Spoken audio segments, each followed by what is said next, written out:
আসসালামু আলাইকুম সম্মানিত প্রিয় মা ও বোন, আপনাদেরকে একটি গাছের সঙ্গে পরিচয় করিয়ে দিব।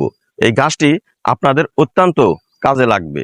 অনেক মা বোনদের কিছু গোপনীয় রোগ ব্যাধি থাকে, যেমন রক্তপদর, রক্তস্রাব হয়, রক্তস্রাব হতে হতে জোড়ারায়ুতে ইনফেকশন দেখা দেয়, ক্যান্সার দেখা যায়। তা এমন অবস্থা দেখা দিলে এই দাওয়াটি তৈরি করে সেবন করবেন। তাহলে চলুন এই গাছটির সঙ্গে পরিচয় করিয়ে দিই।